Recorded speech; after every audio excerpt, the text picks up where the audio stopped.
Hello guys, welcome to our live stream ongoing right here from the sidelines of the Summer Davos Forum 2024. The theme of this year's event is Next Frontiers for Growth. So the impact of advanced technologies such as artificial intelligence on our lives and how we can better prepare for the AI era has been a very hot topic. Today, let's delve into discussions with our expert panelists here. So thank you so much for joining us. Could you guys briefly introduce yourself? Sure, yeah. Thank you, Juju, very much. Very honored to be here. My name is Meng Yang. I'm a global shipper from Beijing Hub 2, and I'm an incoming MBA candidate at Vanderbilt University in the US. And actually, previously, I worked as a product manager on the Europe-based innovation team at JD.com, China's tech and e-commerce company. So that's my introduction. Thank you very much. Thank you. Thank you, Juju, for having me. My name is Hong Yi. You can call me Troy. I'm also part of the Global Shapers community, and I'm also the CEO and founder of Curiosity. We're on a mission to bridge cultural gaps for a more sustainable future through our sustainability-focused programs. We empower individuals and aspiring young leaders, also in organizations, to become more globally competent and work across cultures. So very happy to be here. Looking forward to a very insightful conversations with the panelists. Thank you. Hi, everyone. Thank you, everyone, as well. My name is Lance. I am also a shaper at the Beijing 2 Hub, an outgoing vice curator. I'm also a senior manager at the U.S.-China Business Council, or USCBC, which is a platform or a bridge between both countries, as well as the commercial relationship between the U.S. and China, while also representing multinationals and getting a lot of insights from what multinationals are doing in China and abroad. Thank you for having us. Thank you. So all of you mentioned global shapers, right? Could anyone share what global shapers are doing to our audience? Sure. Yeah. Yeah, I've been with the shaper community long enough. It's my 5th year, and I've been with different hubs. I was in Beijing Hub 2, then I transferred to Chengdu Hub. So Global Shaper is a youth initiative with World Economic Forum to engage young aspiring leaders in different cities, different countries, to create social impact on the grassroots level. So after its founding since 2011, we now have a very strong membership with over 10,000 global shapers across the globe in more than 500 city hubs. So we work together locally, regionally, and internationally through different initiatives. And we also have opportunities with the World Economic Forum by attending this kind of summit to engage with different business leaders, industry experts, so we can amplify the voice of youth. So we can share the young people's perspectives at different high-level meetings. But at the end of the day, the global shapers is all the very passionate, aspiring young leaders who want to make meaningful change, make a difference to make the world a better place. We are trying, we are learning, and we are here to also engage with different world leaders in Dalian at the AMNC. Yeah, so we are very honored to have 3 shapers here. And also you are the young people representatives. So I guess AI market must have been a very hot topic that you guys are paying attention to, right?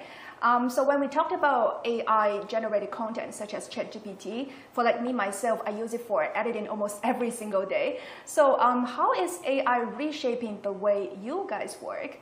Meng Yang, since you were working in the internet companies, right? Yeah, share with us. Sure, yeah.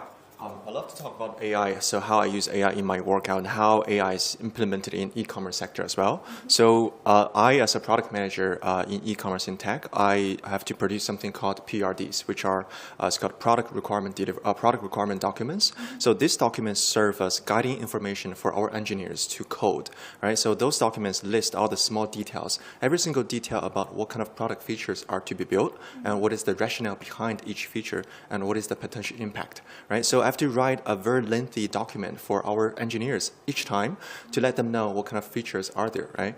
But now with the tools of AI, such as ChatGPT, I can easily pull out, the structure, the layout, the structure of the document, and I can just present it to our engineers in a faster way. So I think, that really streamlined my work a lot. So I can easily that improve my efficiency quite a lot. That's one example, personal example. And I'd like to share another example about how AI is implemented in the e-commerce sector. So if you shop online, for example, online shopping, if you shop online, you would see there's a lot of products, right? And you select one product. Sometimes it shows out of stock, right? So there's no more products available at that time because there's no inventory. And at this time, AI comes into play because there's something called personalized recommendation. So personalized recommendation allows consumers to see what kind of similar products they're interested in and what kind of products that align with their consumer behaviors. So we have those consumer behaviors and we analyze those behaviors and we sort of like introduce similar products for our consumers. And this is part of this is partially powered by machine learning, which is a branch of AI. So we use personalized recommendation quite a lot. But actually, AI is a hot topic right now. But I would say, the use of AI in the e-commerce sector has been around for quite a while. Like personalized recommendation, it's been around for quite a while. Actually, there's another example I'd like to share, which is about the warehouse. So e-commerce is not only about transaction you see online, but also about the supply chain in the warehouse, right? So in the warehouse, sometimes you see there's a sales peak. So for, say, in China, there's a 618, there's a Singles Day, there's a Black Friday. Those busy shopping seasons, you have to stock up your products, right? So e-commerce, so with AI, especially something called predictive AI, that can forecast inventory. And that allows our warehouse managers to stock up the products in advance in order to better prepare for the upcoming sales peak. Yeah, that's something we have been using in AI in the e-commerce sector. Yeah, that's pretty cool. Yeah. Especially for you talked about sales tools. Is Right. it also why most of the times when we select a certain type of products, we may see like similar products options all the time? Right. So that's pretty much powered by our, as I said, machine learning. That's based on our your user behavior. So we identify that you as a female, for example, you might be interested in some products that are aligned with your needs, your demands, right? And we wouldn't recommend you to we wouldn't recommend something that you may not be interested in. So you might see similar products, but at the same time, that can be sort of like manipulated by the back end. So we can also sort of like recommend some products that are trending nowadays. We can sort of like recommend the products that are very hot in the market, and you can still see that. Not necessarily all the similar products, but some products that are very trendy, very popular in the market as well. Yeah, and more diverse options. Exactly. Yeah. And what about you, Wang? Because Yeah, you are that's the a- founder for Curiosity. You must Yeah, have yeah. many like cross-cultural Troy. activities. Troy, yes, sorry. Definitely. I mean, it's fascinating to learn from Mongyang how it's already integrated in the business world, in e-commerce. So on my end, at Curiosity, we already use it on a daily basis. First of all, AI tools can be so useful when it comes to daily operations, when it comes to like copywriting, crafting, polishing your writings for different purposes. So on the other hand, we have a dedicated Visa AI chatbot, which we are feeding constantly with our project information. So it's serving us as like a 24/7 secretary. Yeah. So we are getting lots of feedback, suggestions, advice by interacting with our AI secretary. So I think it's still advancing, it's getting smarter, and with more information, with better algorithm, I think it can become a better of use. But also looking forward to how it can better integrate in our cross-cultural programs. I think AI with their vast database, they can definitely become a great mediator when it comes to different conflicts across different potential conflicts when it comes to cross-cultural communications, because they are well-informed and well-aware of different perspectives, different cultures. So I think that can be a potential growth for our business we're working on. Yeah, especially like when it comes to cultural differences, right? Because no one is supposed to know like all countries or all culture, but AI may be the one that can do it. Absolutely. Yeah. Yeah. And what about you, Lance? How AI is shaping the way you work in your industry? Absolutely. So I'll talk a bit about how major companies are looking at it as well, because as part of my work, we interact a lot and gain insights from a lot of our major multinational tech firms, whether it's software. Think about the premier software and hardware companies. They're part of our membership. So a lot of companies, when they look at AI, they look at two things: the driving productivity as well as innovation. So we've seen some of that already, and there's also a debate perhaps with how you can use it to drive innovation. We're not quite standardized there yet, but we have seen it, whether it's with creative arts, whether it's with generating documents such as what Meng Yang and Troy have mentioned. Companies are looking at that and trying to integrate that into their workflows. Now, this goes beyond tech companies. Right now, it's tech companies at the forefront, but whether it's traditional manufacturing, whether it's consumer-facing services, and as well as all the other sectors you can think of, they're looking at this, watching other industries and watching what different countries, how they're approaching AI. So for a lot of multinationals, when they're in China, they're looking at how are Chinese firms applying it? What are Chinese startups doing? What are the policies being rolled out? Or what are the signals of future policies being rolled out? And how will this affect us, and how can we adapt and improve our own global 5-year outlook on how to apply AI? And this is happening in many headquarters around the world. And I can say that perhaps even starting last year, when things weren't even fully public yet for a lot of companies, companies have only probably started thinking or publicly talking about AI around this year. Beginning of last year, pretty much in the months right after the explosion of GPT 3.5, a lot of companies, a lot of headquarters were starting to think about their global strategies going forward. And when they look at China, they're here to also, a lot of foreign companies, foreign corporations, they're in China thinking about how are Chinese startups, how are Chinese entrepreneurs using AI, and we want to learn from that and exchange ideas from there. Yeah, and what's the major difference that you observed, like in China and also like those strategies in other countries? I'd say that I want to perhaps touch on the similarities first at the startup level, because I think whether you're in the Greater Bay Area, whether you're in Silicon Valley, a lot of startups are approaching AI very creatively and think about how can we use it to improve or disrupt traditional ways of approaching perhaps a problem set, an innovation that you probably wanted to address in the past but couldn't without AI. So, and throughout the startup process, you can weed out what works, what doesn't, or how that it gets integrated into stronger verticals or stronger projects. So I think that's the main similarity there. And as for the differences, I think, just speaking very directly, I think China is perhaps one of the few countries that's taking a lead in managing and regulating and also thinking about applying the cross-section of data and AI. So a few years ago, data was identified as a new factor of productivity in China.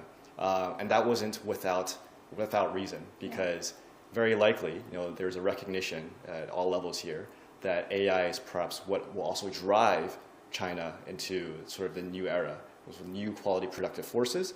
AI and effectively, smartly using AI is a critical part of that. I think that's what really sets China apart from the rest of the world right now, because no other policy formulation process, a government or a set of companies, no other area is at the level of China when it comes to thinking about utilizing AI at a top-down and bottom-up level. I think that's the difference there.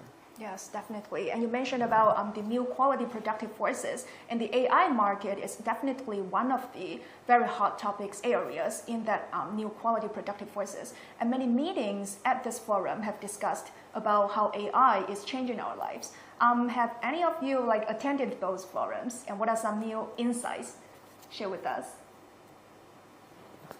Anyone? I think we're just starting out. I think it starts today, but so I think there are more AI firms coming, which we're all very looking forward to. Yeah. Whether it's decarbonization, whether it's trying to apply AI to a lot of problem sets that a lot of industries are facing. So very excited to see that. Yeah. There are also many booths displayed outside, right, for you to try those AI techniques there. Have you guys got the chance to experience those activities or those booths downstairs? Yeah, we saw that. We definitely should go check it out after this. Yeah, well, just getting started, but from this morning, we heard from Premier Li in his opening remarks. He actually mentioned that one of the advantage of Chinese market is that there's a tremendous applicable scenarios for new technologies. Chinese market is vast, and there's a different context in different cities, different dynamics of the population, right? So when the AI and they want to find new areas to be applied, China can become that experimental ground space for this kind of new technologies. Later, it can be scaled up in a larger scale. So I think China definitely has that advantage when it comes to the application of AI technologies. So that's something we're also looking forward to. Like Lance mentioned, there's a lot of AI-related sessions we already bookmarked. We're looking forward to learn how AI can be applied, maybe in education, in biodiversity, in sustainable development, and so forth. Yes, we're looking forward to those meetings. Well, actually, I would like to add one point here. So this morning, I attended a session where the Minister of Economy and Planning of Saudi Arabia joined, and he made a very interesting remark. I think, it's something that we tend to miss in your daily conversation. Speak of AI, because he talked about this. So Saudi Arabia, this country, is investing heavily in AI right now, but a lot of things has to do with infrastructure.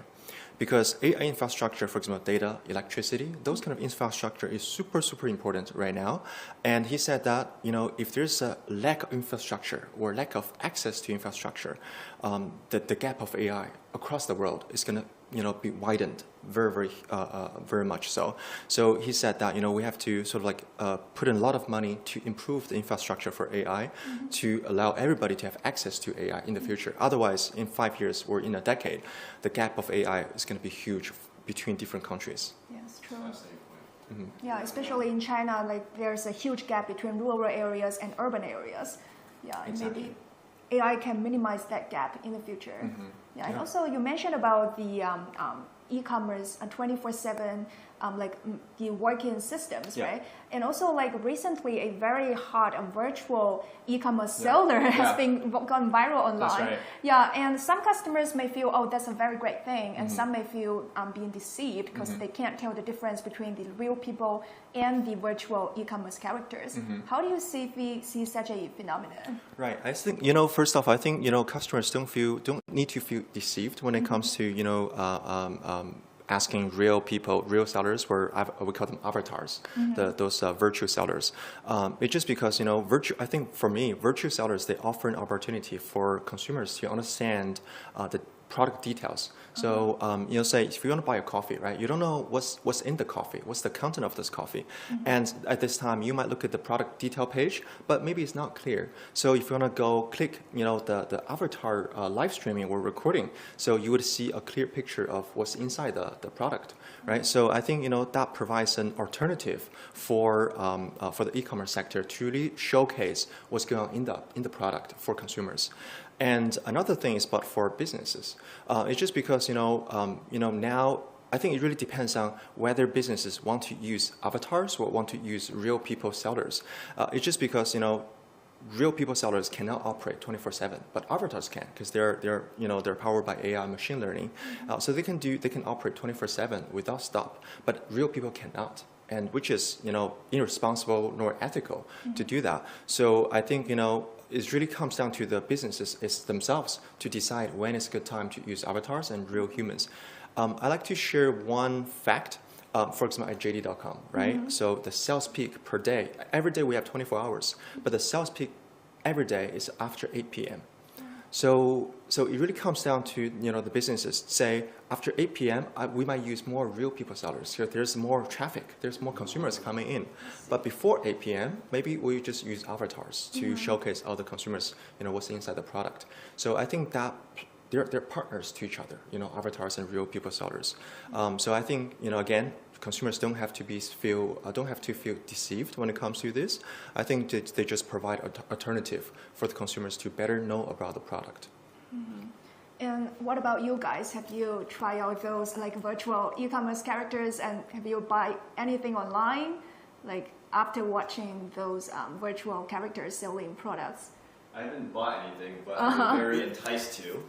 Sometimes whether it's a Chinese platform or how sometimes it's being applied by content creators internationally. Yeah. I think Moyang raises a good point. It's really up to the companies to decide and then see how it affects both their bottom line as well as consumer reputation, right? So eventually, I think we're in a phase right now where the market is still trying to figure out how we can apply AI, when it's appropriate, and is it effective. And I think, as with anything in the market, there will be an adjustment and reaction. So hopefully we'll find an equilibrium in which we can appropriately and effectively use AI for everyone, and that everyone can be satisfied with the uptake in AI. Yeah, you mentioned a very good point. So how to select which way is better and also where the bottom line is. So as you are an expert in the e-commerce sector, how do you see, how can we improve such like virtual characters, virtual sellers to better serve we like ordinary people, the real people? Right. I think that's a good point. So go back to the previous question. You said consumers may feel deceived when it comes to this. I think it's not the case right now. It's just because I think the avatars technology is still in the early phase right now. So you can easily tell whether it's a real person or it's a fake, or it's a machine learning powered AI powered avatar. So we're still developing this technology right now. It's still in the early phase. But I think to improve this, I would say there's a lot of data that's needed. There's a lot of machine learning techniques that's needed, and there's a lot of things to do with language processing and facial recognition. Because if you want to mimic the real people's expressions, there's a lot of things in the details of the eyes or the nose or the movement of their mouth, right? So those things have to be very vividly sort of like copied and programmed into something that we can see as avatars in the future. But I would say nowadays it's still in the early phase. You're right. So the technology still has a long way to go. I think so, yeah. So I think for the business perspective, there's a very promising future to use this kind of technology, because for the business perspective, from the cost structure, with the use of AI, say before 8 p.m., right? You can just use AI avatars to showcase those product details, all day around, right? And with a very low cost. So I think from the cost structure perspective, is reasonable, it's good for business to implement those AI avatars. But at the same right now, I think it's still in the early phase to really implement this kind of technology. Yeah, so technology is one part, right? What are some other areas that we can improve avatar, these characters? Right. I think another thing is humans, consumers' awareness towards avatars, whether they recognize, whether they believe in it. So sometimes I see a phenomenon that when we invite, so sometimes at JD.com, right, we invite celebrities to showcase the product, right? And sometimes when consumers come, they're not interested in the products themselves. They're interested in watching the celebrities. Right? Exactly. So, but we cannot copy those celebrities, right? So those something that we cannot change, right? So I think in the future, I think that's something to do with also copyright or IP protection. There's a lot of ethical questions involved in it. So I think there's a long way to go for those avatars, whether they want to copy those celebrities' copyright or not. I think still a long way to go. Yeah, or maybe like some virtual characters have their personal characteristics. Is it a difficult thing to do, like in the technology? I think it's still in the early phase right now. It's just because you have to. So if you wanna employ virtual characters with characteristics, right? So everything is based on data. So you have to have enough data to program that into something more real. But I think the amount of data right now is still limited. And that also involves ethical questions with AI ethics. So it's a very complicated issue. Yeah, I wouldn't say it's just coming in the near future, but I would say in a decade or so, maybe we'll see that. Yeah, true. And also a more easier and more simple application is the AI-powered resume selecting machines. Yeah, you are nodding. So do you guys have any experiences, or are you guys companies are using such machines? Is it as smart as human selecting? Yeah, I can imagine one day there's gonna be AI candidates interviewing at a company with other AI interviewer. Oh, so wow. both sides are leveraging the power of AI to perfect their resume. On the other side, the employers would leverage AI to screen the candidates. So it's like gonna be a battle between the AI tools, whose computing power, whose algorithm, whose database is stronger. Yeah, so do you mean like the interviewees are also using their virtual characters to talk to their it might be. bosses? We're talking Yeah. about avatar. The Yeah. both sides, they can have a Zoom meeting for the job interview. Yeah, but on the both true. sides, avatars talking to each other, right? They have their own talking points coming back and forth. And at the end of the day, I don't know who's going to win, but I think there's going to be a proper protocol, especially for the business. Plus, the government, I think, the regulators should come in to set up some kind of standards, because regulators, governments are lagging behind because they are not in the tech, they are not developers, they're observing the applications. But application, I do agree with Meng Yang that the tech is not there yet. But the trend, there's a clear path to that very sophisticated applications, right? That's something we need to be prepared mentally, also logistically, also for the government's regulation as well. So, coming back to your question, so I haven't bumped into this kind of scenarios. And one thing I'd appreciate is that for employers, for business owners, right, we still need to consider the human elements in this kind of work environment, right? It's not replaceable by the AI altogether.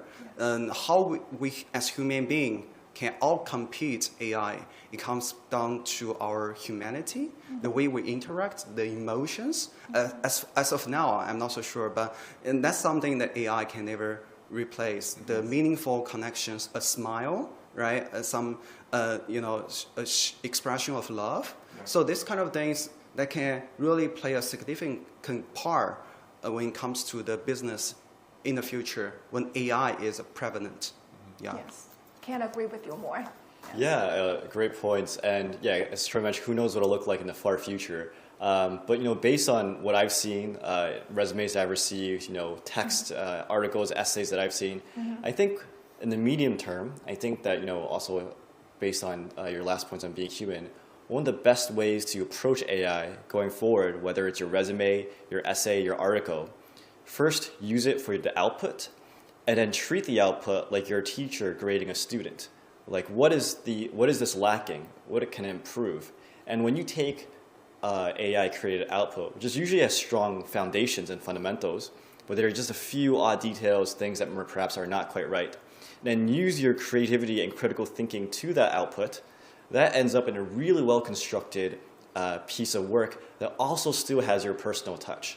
And when you utilize that, that separates yourself from other AI works, people who just use the generated content without going through it, as well as people who might be creative but didn't have that AI foundation to help boost their productivity and their efficiency with creating this. So I think in the medium term, as far as I can see when I look at all the industry trends, that still applies. If you're an artist, you can use AI to create a sketch for you, and you can tweak and adjust and refine the imperfections. Similar for us when we use AI in our regular and everyday work. Use it, apply creativity to the output, treat it like a student, and you're the teacher. Yeah, do you mean like training a system that can work better for you to provide more like tailor-made products? Maybe eventually that should work. Maybe you will have a AI system that also learns from you over time. I think that's definitely in the works already, some ideas out there. But even with just using the basic generative models we have right now, you can use that in your everyday. Just output something and look at it and say, well, what does it not get right? And then how can I adjust it to better suit my needs? And overall, that's still shorter than you starting from scratch, from a white blank sheet of paper. So I think everyone can, when looking at AI and utilizing it for your workflow, everyone should be creative and explore how to utilize it, play with it, and then you figure out the equilibrium for yourself. Yeah, that's a very good tip. So now is the job hunting seasons for many fresh college graduates. So what suggestions would you have for them who are sending resumes to these AI-powered resume selecting machines? What are something that they can pay more attention to? Yeah, I'd say also following up on my previous points that the human element, the human touch is gonna be very important. Yeah. And how they can present those like exactly. more emotional. Yeah, I think that's. I'd say the difficult soft skills these days are power skills. It's gonna be more and more important, right? So I'd say students should be also put more emphasis on their soft skills. That includes interpersonal skills, public speaking, how they interact with different people, right? Mingling, this kind of skills gonna play a larger role when they are doing their job hunting, networking skills as well. So that's something I think it's lacked in our school curriculum. Yes. That's getting more and more important. Yes. Yeah. So I like to talk about this. So I think, as I said, soft skills, right? Soft skills is very important, but at the same time, there's also culture fit because each company has a culture, right? Company culture is super important when evaluating candidates. So say you want to apply for Amazon, for example, and Amazon has 16 leadership principles you have to sort of abide by, and you have to sort of like fit in their culture fit so that they can hire you. And I think that's the fundamental thing in a lot of places. And another thing I would like to talk about is, when candidates recruiting for this job season, quantifiable skills or quantifiable results are super important in the data in the resumes, because a lot of data screening can detect, okay, so how much data, what is the accomplishment, what are the results from your resume. So showing numbers is very helpful. Right, so data, numbers, and at the same time, I think I would like to mention another thing is within Global Shapers Committee, within Beijing Hub 2, I am a project lead for Shaper Trainings, which is an initiative by our hub. We do education-focused training workshops across the world. And so far, we have upskilled 800 people across the world. And some of them actually attended our program, and they got their job secured through our program. And we invited experts, industry experts, HR teams, right, to teach them how to improve your skill, how to upskill your knowledge. For example, either it's leadership skills or communication skills. Those are soft skills. Or some resume hard skills, like how to write your resume. So we invite HRs from, for example, Lenovo, from other tech companies to really teach our candidates, our participants, how to improve your resume. So again, I think this is a very holistic approach for our candidates in this season. Yeah, since you mentioned these soft skills, as far as I observe, like all of you are very good at public speaking. So if for those fresh college graduates who are really preparing for those interviews, what suggestions would you have for them to like quickly or maybe not quickly, just maybe one tip that can help them improve their public speaking skills? I think sometimes public speaking, I feel like public speaking is not inborn. Sometimes, you are immersed in an environment where a lot of people are very sociable people. They like to social, like the network. So you can easily pick up those kind of skills. I don't think, every person is inborn to be introverted or extroverted. But I think public speaking is super important nowadays. It's a way for you to showcase your style, your vibe, right? Your leadership principles. The way to practice your public speaking for a lot of people nowadays is, first of all, step out of your comfort zone. It's just because sometimes they feel nervous about, being on camera or speaking with strangers. So step out of your comfort zone first. It's a psychological thing. It's hard, I know, but you have to practice. You can practice that in front of the mirror. And I think it's very helpful. So I think when I was practicing my public speaking skills, what I did was practicing in front of the mirror.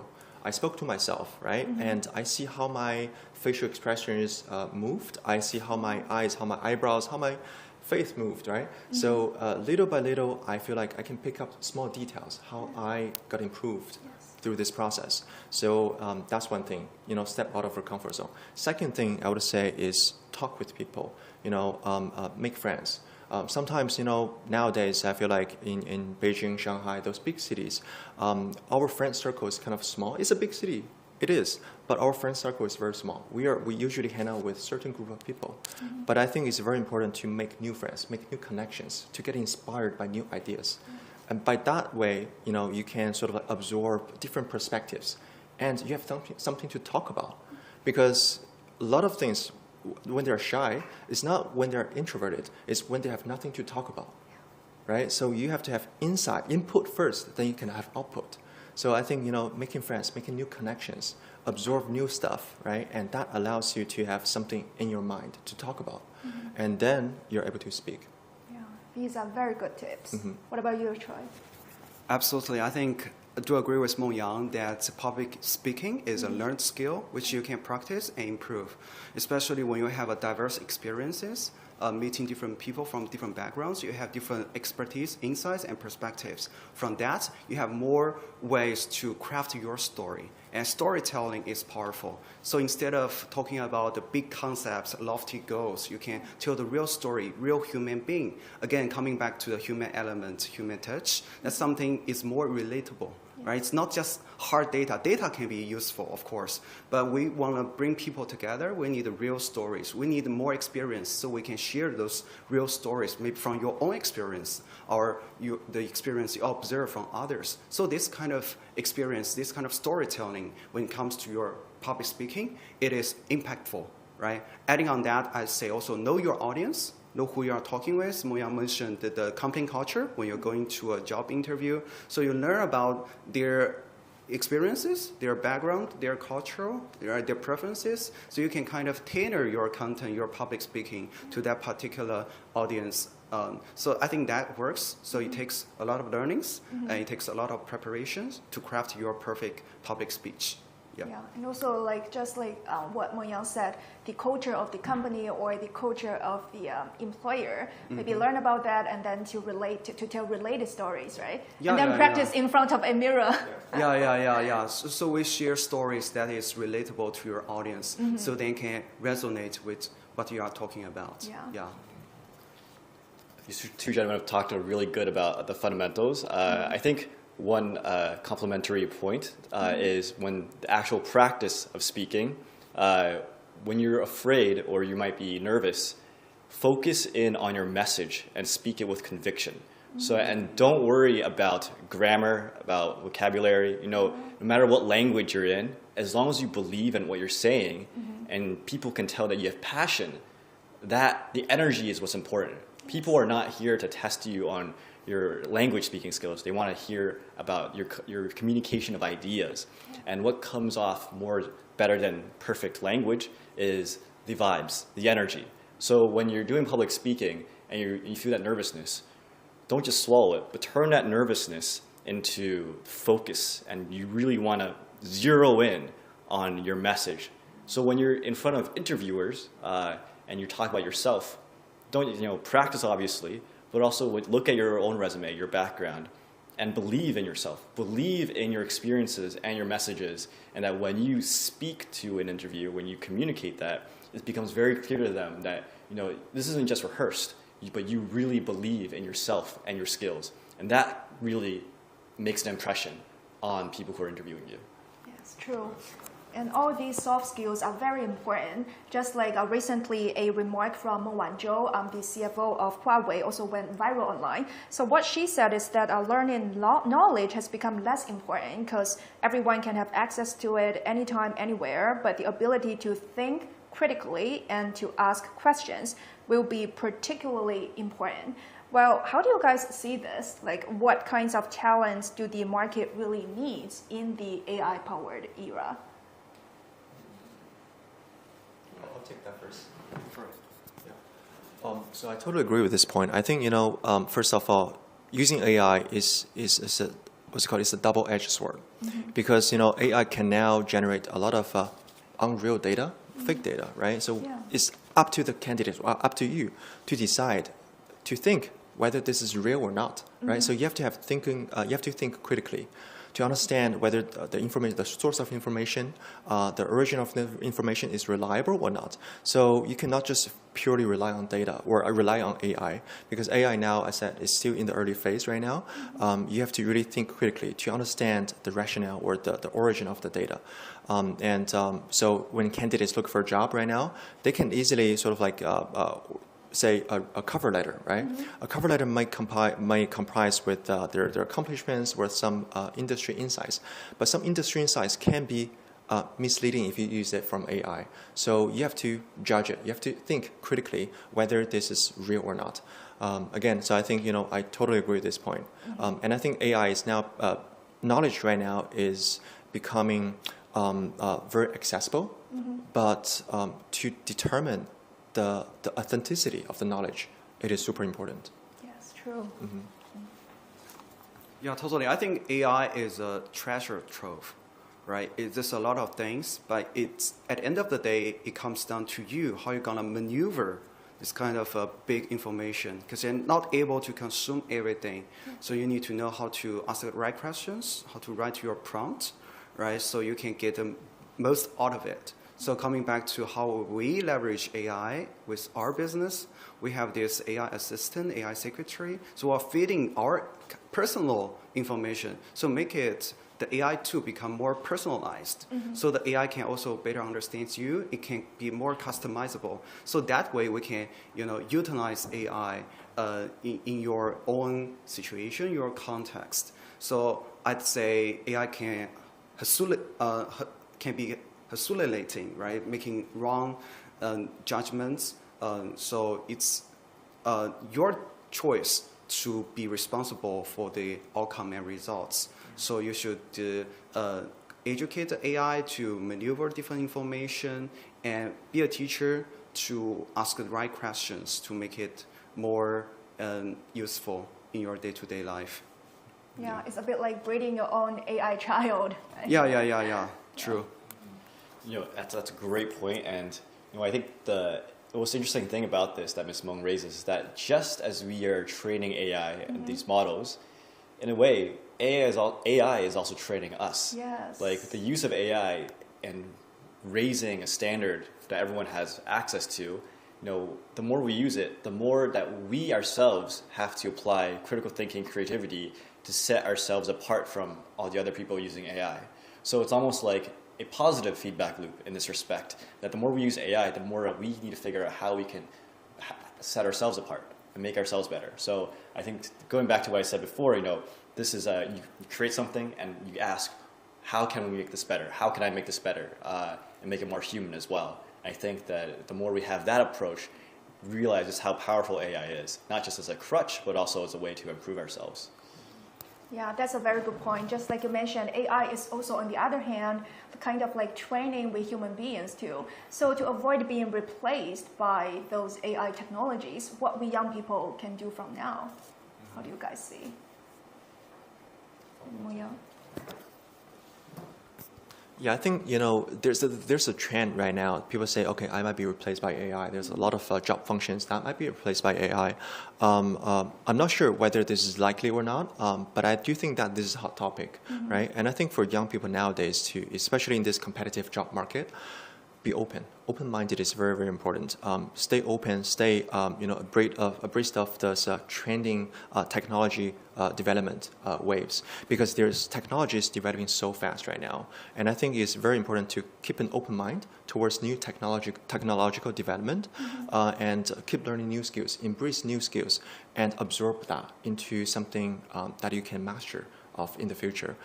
Because, I'm not sure whether, some job functions might be replaced by AI or not, but keep an open-minded, mindset and embrace new ideas. I think this is something that can allow our young candidates to stay competitive in this job market. Yeah. I definitely think AI poses great challenges for the job market. I think it's going to replace some of the jobs. I think the people should be aware of those challenges and embrace the technologies so they can also find the new opportunities created by AI. Because on the other hand, AI is creating new job descriptions, maybe like AI prompt engineers, right? Other new spaces where AI can be applied. Then there will be new job opportunities for the future younger generation, fresh graduates. So I think, first of all, the students, the graduates, they should be aware of those challenges and opportunities, right? So they can see how they can leverage this AI tools. At the end of the day, they are tools to support you in a lot of ways, how you can leverage it, and you as a person, as a professional, how you can outcompete in certain levels to make your productivity higher, right? To make you more versatile. So that way, I think you can counter the challenges and leverage its benefits to create more opportunities, whether it's for your professional careers or becoming a social entrepreneur yourself. There's a new term which is a solo entrepreneur, right? Because you can use AI to do a lot of things. You can solo entrepreneur. So you are running a business, running a startup by yourself with the support of AI. Because you can have a lot of AI agents to run different functions for marketing, for product development, for business development. So we see more and more solo entrepreneurs who are leveraging the benefits, the opportunities created by AI. So be aware, be informed, and embrace the AI, and leverage it. I think that's maybe a tip for the graduates who are looking for jobs. And building on that, be more learned.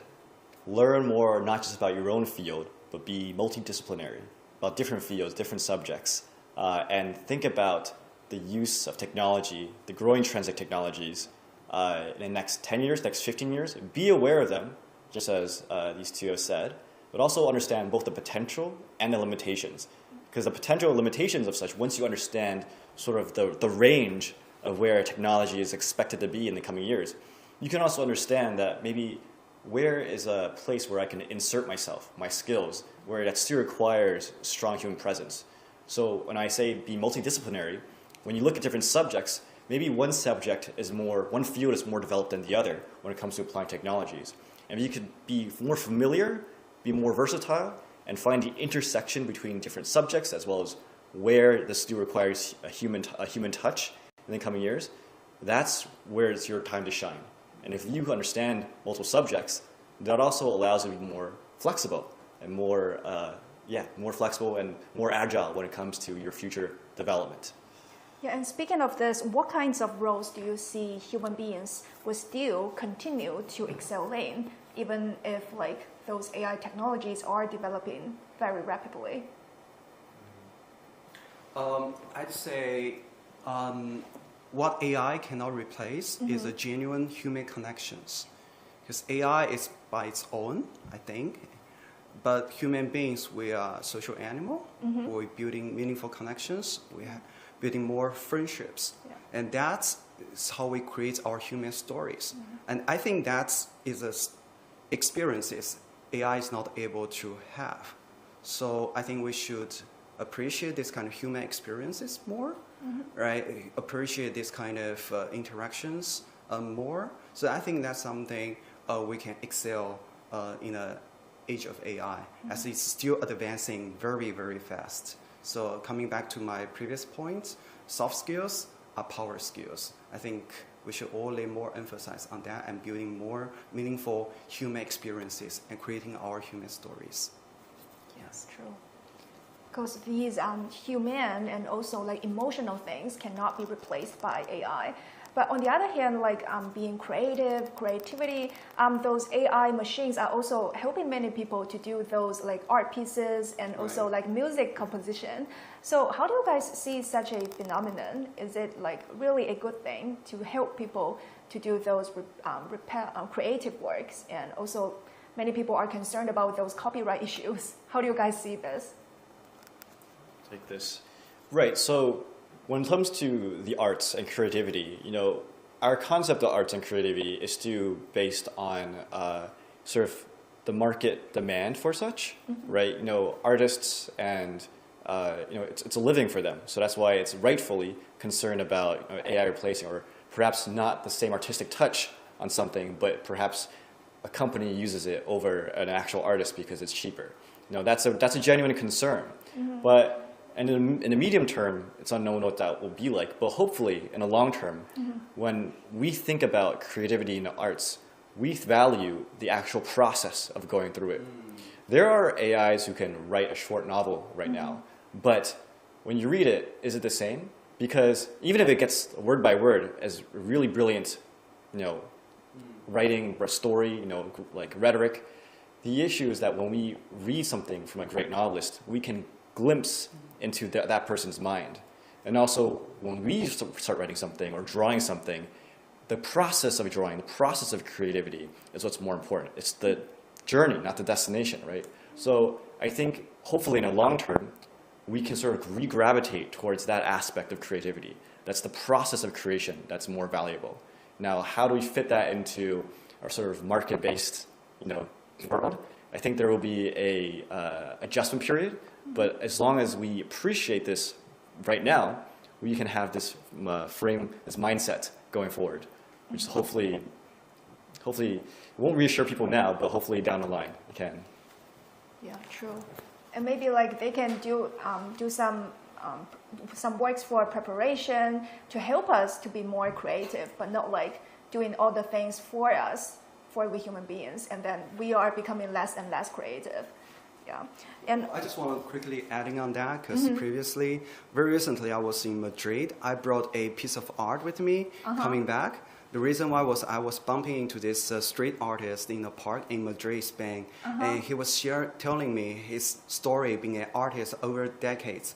But the art piece itself is like a normal, like I'm not someone who can appreciate this kind of stuff, but it's his storytelling telling me that he's really passionate about this kind of art. He comes to the park every single day and to draw this kind of oil painting and sell it to the people and share his story. I think that's something really inspired me and incentivized me to buy that piece of art. I think echoing what Lance just said, we should appreciate more on the process, their story, the efforts put into the creative work. But of course, AI can be a way to provide different, creative thinking, new ideas. But I think humans should be like a major part in this process. Maybe we can also leverage some technologies, maybe in blockchain, some other tools to ensure the IP can be also ensured in this AI-generated content process. Yeah. Yeah, that's a very good point. Still the emotion, that's only what we human beings can have. And that's also what touched we ordinary people. Yeah, I'd like to follow up on this. So I worked at JD.com and I used to work with the marketing department. And our marketing team actually, we use AI image generating tools like ChatGPT as well, or Midjourney, those kind of AI tools to generate images. But when we generate images for posters, for marketing materials, we feel like those images or posters are not good enough for consumers, and we still have to modify or remodify all the posters, all the marketing materials, not only little but a lot. So I think there's still a way to go for the AI generated images in this marketing field. I think there's a human touch, there's a dialogue or conversation with consumers that cannot be bridged between AI tools. Yeah, because when we use marketing materials, it's a communication tool with our company and our consumers. And a lot of, at the same time, our in-house designers have to jump in to modify all the AI-generated images because they have to bridge the gap. Yes. And also one last question, how would you guys envision the working environment we will have in the next few years? Because I see a very interesting remark from also many industry insiders, including Robin Lee from Baidu. He said that maybe in the future we would have like a prompter to instruct those AI to help us work. So how do you guys envision the working environment we would have maybe in the next decade? I think, for me, I think in the coming decade, or not decade, but 5 years or so, I think more jobs will be more decentralized. So now you see in China, for example, a lot of job functions are very centralized. We have to go to office to work together collaboratively. But I think with the tools of AI, we are able to work in a decentralized way. We don't have to be constrained into one location. We can be, so I think remote working in the future will be a huge trend, especially after pandemic. I think, a lot of countries are picking up this trend right now with tools of AI. A lot of things can be done remotely. And in terms of remote collaboration, remote teamwork, a lot of things can be done in this way. So more decentralized, I think. Yeah, I definitely agree on that. I think the workspace will become more remote, more decentralized, and more digital, right? Also, like I said, there are more and more solo entrepreneurs. People who are entrepreneurs, they can run different functions with the support of AI, and they can wear different hats with the support of AI. So I think that's maybe a one way out of this very competitive job market. So instead of looking for jobs, working in bigger companies which are laying off people actually, not looking for new ones, they can consider starting their own businesses. It used to be not really realistic after graduation, but now with the support of AI, with different tools, which are still advancing, I'd say in a few years, more people who just graduated from maybe colleges that can consider starting their own business as maybe a solo entrepreneur, right? Also work with people around the world. Also look for jobs, maybe not in their home city, in the city where their college is based in. They can look for job maybe in foreign country, but work remotely in a global team, right? With the support of a virtual avatar, we can still have that immersive working environment to appreciate like face-to-face conversations, maybe in our VR set, but that works. Yeah, so I think it's going to be more remote, more digital, more decentralized, and we're going to see more solo entrepreneurs. Yeah. Really, Troy took some what I was thinking as well. But the third aspect of decentralization is, as Troy mentioned at the end, we're no longer necessarily bound to large corporations if we can improve the efficiency of multiple functions. You can be a solo entrepreneur, and you can easily become a vendor, a contractor, a third party to a lot of larger corporations in multiple markets. As we become more digital, our outreach, our market actually becomes the world. We no longer need to focus on one necessarily vertical or one city or one area. We can think about the entire world and how we can be a vendor to and work as a solo entrepreneur to the rest of the world. So think about yourself, what you want to do, and perhaps if you don't feel that you are best utilized in a corporate space, whether it's at home or in an office or in the virtual world, perhaps think about how you can slot yourself and stand out amongst the entire world, present your value and stand out. And I think down the line, an optimistic case scenario is where everyone can be an independent SME, and overall, this creates a really competitive and innovative market. Yeah, everyone is like a team now. Yeah, very looking forward to the new era, and also thank you guys so much for joining us for this very insightful discussion. We are running out of time here, or I would hope that I will have more time to chat with you guys maybe next time. And we hope that our discussion has given our audience maybe just a bit more new perspectives on what they can do to better prepare in this AI era. And bye for now. Until next time. Thank you. Thank you.